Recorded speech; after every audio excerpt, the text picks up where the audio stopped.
Boa tarde, pessoal.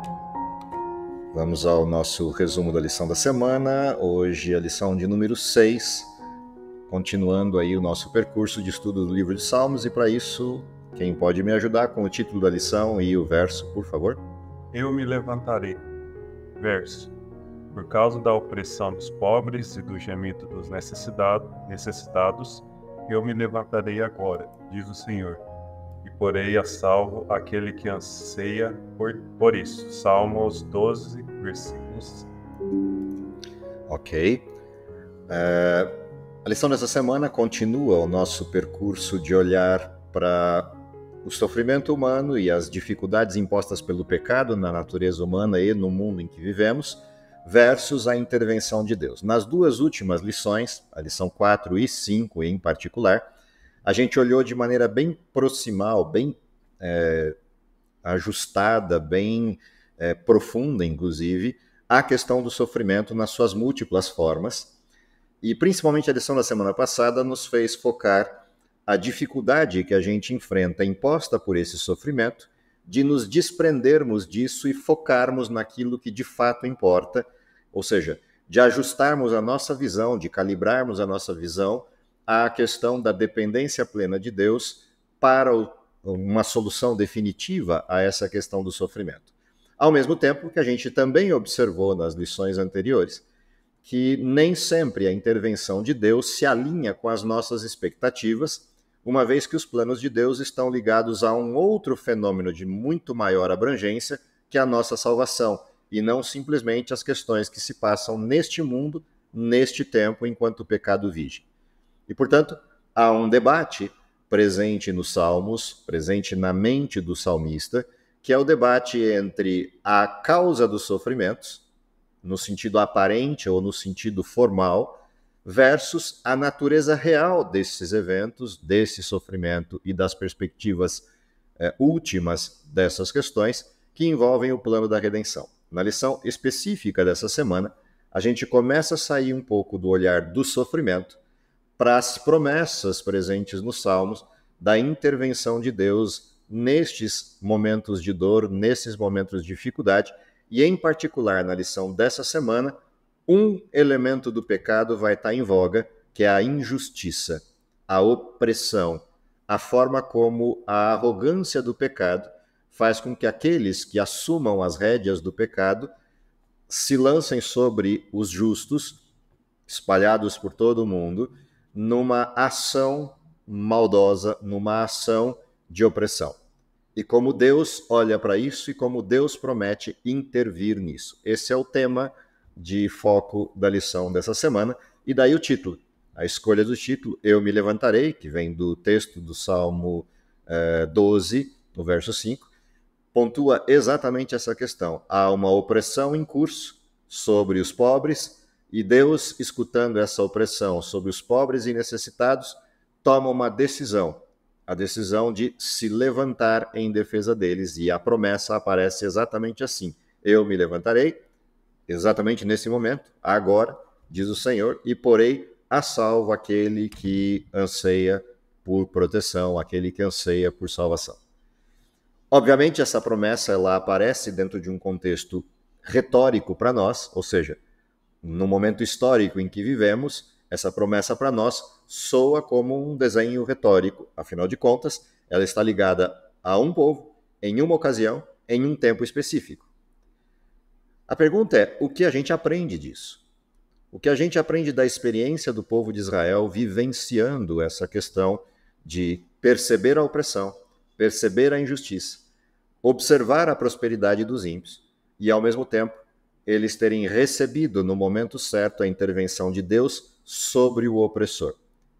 Então, a lição dessa semana vai trazer para a gente aspectos diferentes do posicionamento de Deus, do posicionamento de Jesus Cristo em defesa do seu povo. E ela já começa com a apresentação desse Cristo em uma característica, em uma das suas múltiplas características presentes no Velho Testamento, mas essa em específico tem tudo a ver com essa questão.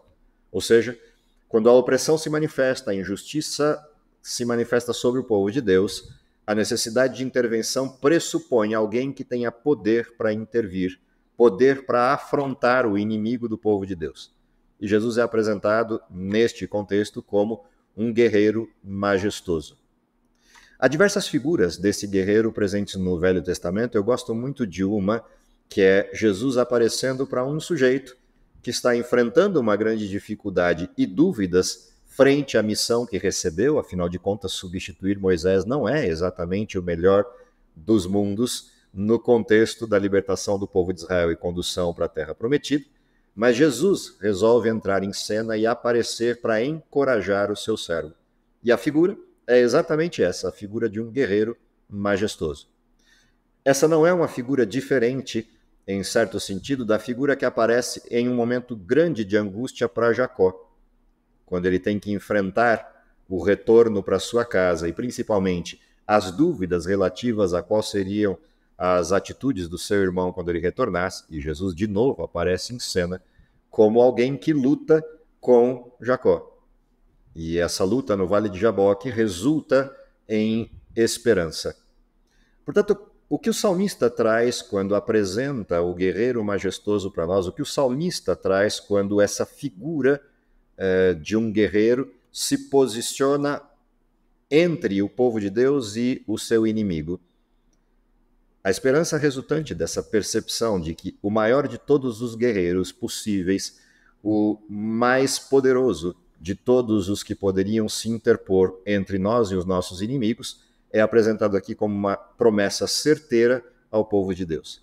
Promessa essa, tanto presente no Salmo 12, quando a referência de que Cristo se levanta para defender seu povo fica explícita ali, como também a referência do formato desse guerreiro, da forma majestosa que esse guerreiro tem. E mais do que isso, ele não é só um guerreiro majestoso, ele é também o governante supremo, ele é também o soberano de toda a terra e é o grande juiz que se manifesta para estabelecer sentença a favor do seu povo. Essa expressão, guerreiro majestoso, é a primeira das promessas que nós somos chamados a mergulhar na lição dessa semana. Promessa essa que garante uma série de questões. Garante a resposta às nossas dúvidas de onde Deus está quando sofremos. Garante a promessa de que esse Deus no tempo certo se levantará e ninguém pode resisti-lo. A promessa de que ele percebe o sofrimento, de que ele está atento ao que acontece e, no tempo exato da necessidade, se levantará em defesa. Portanto, a vida do cristão é uma vida pautada neste tipo de promessa e nesse tipo de certeza. Promessa, porque está pautada em aberto, para qualquer circunstância, e certeza porque a gente pode olhar para trás e saber que Deus se levantou e defendeu seu povo no momento em que isso foi necessário. Ainda que a defesa de Deus não era necessariamente o que o povo esperava, ou não era da forma como o povo pretendia, Deus estava lá protegendo seu povo.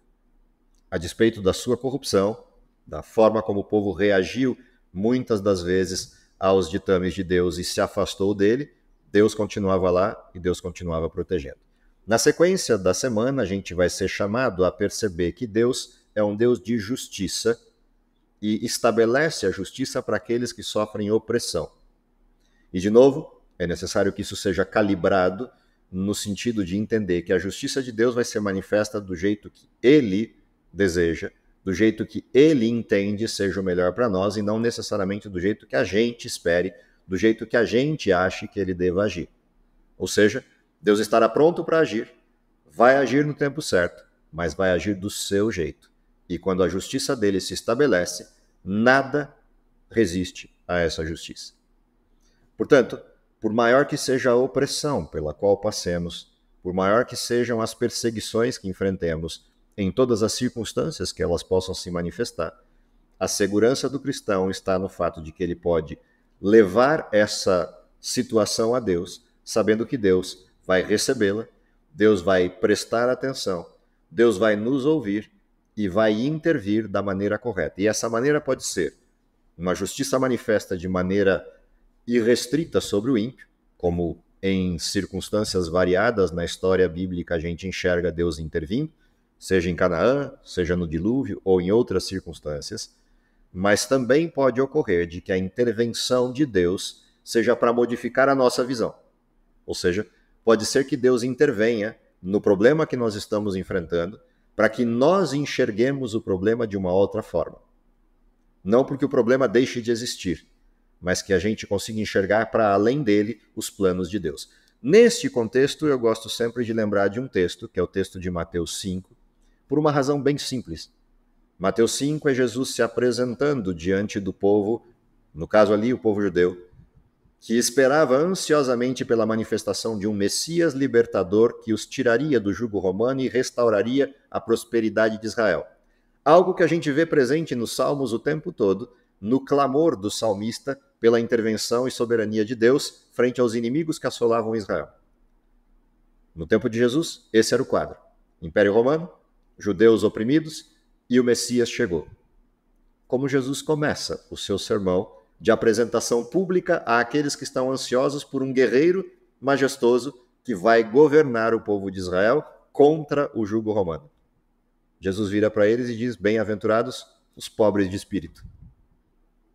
E começa uma lista de situações totalmente distintas daquelas que aquele povo gostaria de ouvir. No auge das bem-aventuranças, ele vira para o povo e diz: bem-aventurado aquele que tem fome e tem sede de justiça. E diz para eles: vocês vão ser fartos. Mas depois ele termina as bem-aventuranças dizendo para eles: bem-aventurados vocês serão quando forem perseguidos por minha causa. E não se achem por causa disso, ou seja, não se achem melhores do que outros ou não se façam de vítimas quando isso acontecer. Porque outros foram perseguidos antes de vocês, de igual maneira. Portanto, vocês são só parte de um grupo muito maior de pessoas que vão ser oprimidas por causa do Evangelho. Aceitem isso com resignação e entendam que eu, no tempo certo, executarei a justiça. Portanto, essa percepção de justiça para os oprimidos, ela pode ser modificada conforme a circunstância, no sentido de ou Deus se manifestará com mão forte para vingar-se, ou Deus mudará a nossa perspectiva para entender que o tempo não é agora. E então a resiliência e a resignação nos colocarão em paz outra vez. Portanto, justiça para os oprimidos pode ser manifesta tanto como esperança quanto como intervenção. Esperança pela modificação do coração e da perspectiva, por entender que o reino de Deus é em outro lugar e é em outro tempo. Ou por certeza de assistir à intervenção de Deus, porque ele julgou naquele momento que era o momento certo de intervir. Seja uma ou outra situação, o cristão tem paz, o cristão tem tranquilidade, e essa é a maior de todas as questões, ou a maior de todas as possibilidades de apresentação da justiça de Deus. Na sequência disso, a gente é provocado a uma pergunta que não quer calar. Até quando aqueles que assumiram as rédeas desse mundo julgarão injustamente? Essa é uma pergunta que persiste na vida do cristão, principalmente quando ele decide abrir os olhos e olhar para o mundo ao seu redor, quando ele decide observar o que está acontecendo com um pouco mais de propriedade, e é natural que, se ele tiver um pouquinho de percepção, vai ver que o julgamento humano é um julgamento injusto, em todas as suas instâncias. Seja na instância formal, por exemplo, sistemas judiciários presentes no mundo, seja na instância não formal, que é a ação executiva das pessoas no mundo comercial, no mundo empresarial, no mundo pessoal, no mundo civil de governos.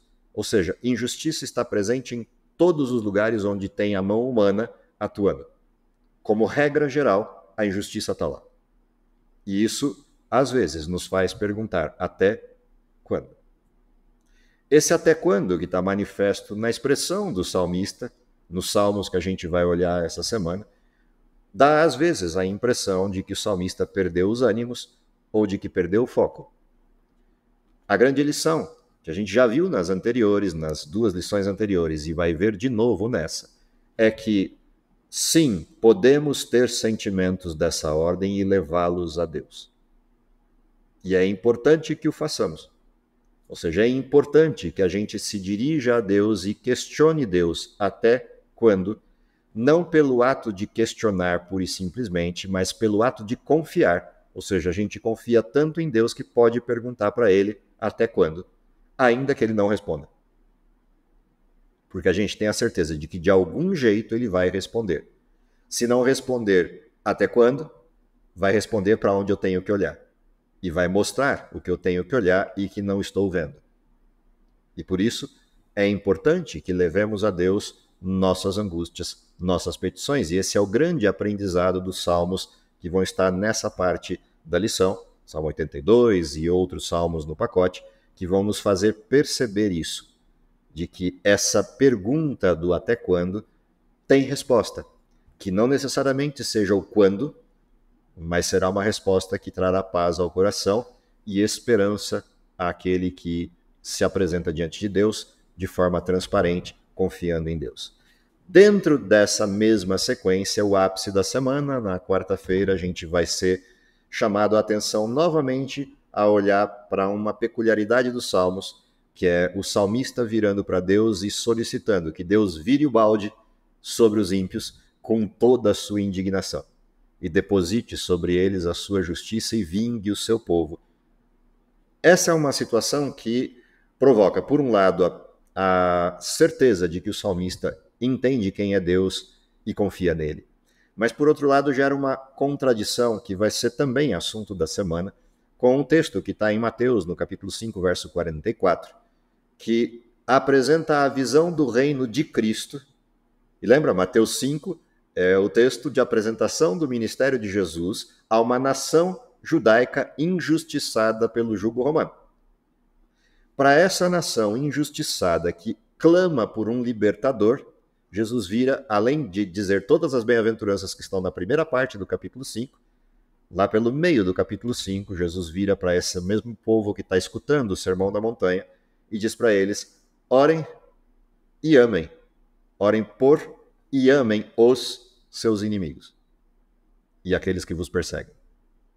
E isso é uma contradição direta com o perfil do salmista que vira para Deus e diz: Deus, descarrega a ira sobre os que são meus inimigos e descarrega a sua vingança sobre eles e os destrua. Como juntar esses dois temas na Bíblia? A visão do salmista, pedindo a vingança de Deus, e a visão de Cristo, dizendo para aquelas pessoas: orem pelos seus inimigos, amem aqueles que vos perseguem. Como é possível? Há uma coisa interessante no cruzamento dessas duas informações. A mesma Bíblia que diz para eu amar os inimigos e orar por eles, é a Bíblia que diz que do Senhor é a vingança. Como também é a mesma Bíblia que diz: irai-vos, mas não pequeis. Então aqui aparece uma coisa importante nesse momento do estudo dos Salmos, que é a gente entender que o sentimento contra o pecado não pode se transformar em um sentimento contra o pecador.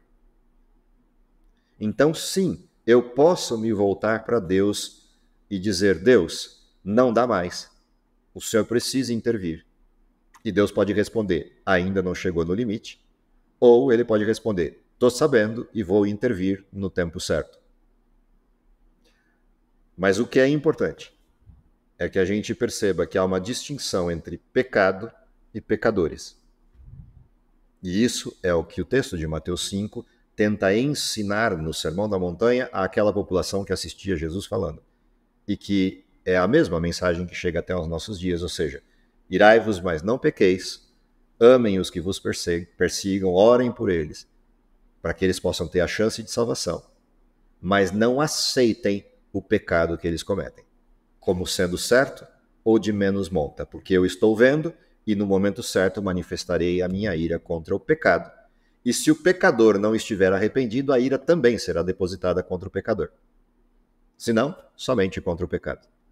Então, essa é uma questão importante desse olhar do salmista suplicando a vingança de Deus. Ou seja, em nenhum momento a gente vai ver o salmista assumindo as rédeas para executar a vingança.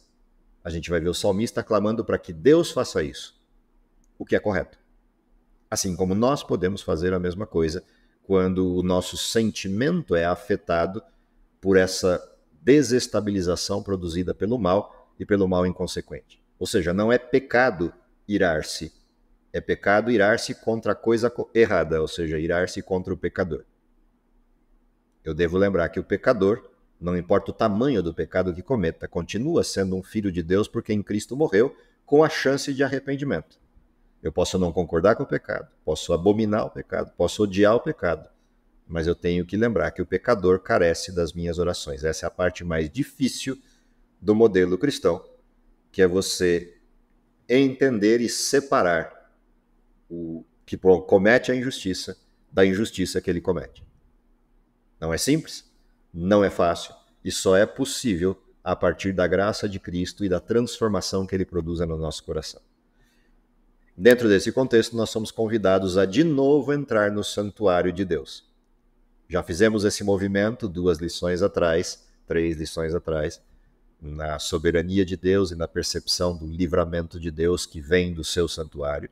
E agora somos chamados de novo a entrar no santuário para observar outro aspecto, que não o livramento, não a libertação, não a redenção, mas olhar a justiça que vem do santuário. Ou seja, somos convidados a entrar no santuário e perceber que no santuário está o trono de Deus, de onde ele executa o juízo sobre a terra. E essa é uma figura peculiar na Bíblia, que está presente não só nos Salmos. Ela vai estar presente nos Salmos, nos que a gente vai estudar essa semana, mas ela está presente no Velho Testamento por inteiro, na figura e no serviço do santuário estabelecido a partir do povo de Israel, e principalmente presente na mensagem profética. Quando a gente vai a Daniel, capítulo 8, e verifica em Daniel, capítulo 8, esta figura do juízo manifesta na purificação do santuário, lá no verso 14 do capítulo 8. E que elementos são importantes na observação da justiça que vem do santuário? Primeiro elemento, a santidade de Deus. Fato esse presente em vários textos da Bíblia que retratam a figura do santuário, seja nos textos proféticos, de Daniel e Apocalipse principalmente, ou nos textos diversos que apresentam o serviço do santuário e a figura da santidade de Deus manifesta ali a partir da representação da sua glória. Por que é importante observar o santuário na perspectiva do juízo? Porque há outra coisa que acontece no santuário. O santuário tem, por um lado, o juízo de Deus manifesto contra o pecado, ou seja, é a demonstração clara de que Deus abomina o pecado e de que o salário do pecado é morte, porque é no santuário que a morte do pecado acontece. Por outra via, o santuário também é a manifestação plena da graça, porque quem morre no santuário é o Cordeiro. E, portanto, a justiça contra o pecado se manifesta pelo exercício da morte do Cordeiro. Ou seja, Deus não passa panos quentes no pecado, embora salve o pecador. Portanto, do lugar onde nasce a justiça, o juízo e a execução plena da vingança de Deus, é desse mesmo lugar que nasce a graça, a salvação, a redenção e o amor manifesto de Deus por todos os seus filhos. Portanto, a figura do santuário, ela expressa uma moeda de dois lados, de duas faces. A moeda chama amor. Face 1 da moeda é justiça, face 2 da moeda é graça ou misericórdia. Portanto, ao sermos chamados a voltar para o santuário, agora com essa perspectiva de juízo, vamos ser chamados a observar que esse mesmo santuário é o que manifesta esses dois lados de uma única moeda chamada amor. Justiça e misericórdia. Justiça e graça. Dentro dessa perspectiva, a gente fecha o estudo da semana, apontando então para todas essas promessas com uma certeza, a certeza de que Deus intervém, de que Deus está presente, de que Deus observa e de que Deus sabe que sofremos, fazendo aí um empréstimo de um texto de livro clássico de discussão desta questão do sofrimento humano. Deus realmente sabe que sofremos. Acompanha isso de perto e intervém e vai intervir em todo momento que for necessário para que a nossa salvação se confirme, ainda que essa intervenção não nos livre do sofrimento. Porque a grande promessa de Deus não é o livramento do sofrimento, é o livramento do mal na sua essência. Que seja essa a nossa graça, a nossa alegria e o nosso conforto no estudo da lição dessa semana, ao revermos as promessas maravilhosas desses salmos que vamos ter a oportunidade de estudar. Um grande abraço para vocês, nos vemos no nosso próximo estudo. Vamos orar? Querido Pai que está nos céus, te agradecemos pelo dom da vida, te agradecemos porque, apesar de todo o sofrimento imposto pelo pecado vigente nesse mundo, temos a certeza de que podemos ter paz descansando nos teus braços, na certeza de que a intervenção correta e no tempo certo será feita por teu intermédio. Dá, Senhor, que possamos compreender a tua vontade, aceitá-la em nossa vida e principalmente prepara-nos para o teu reino, é o que lhe pedimos por Jesus. Amém.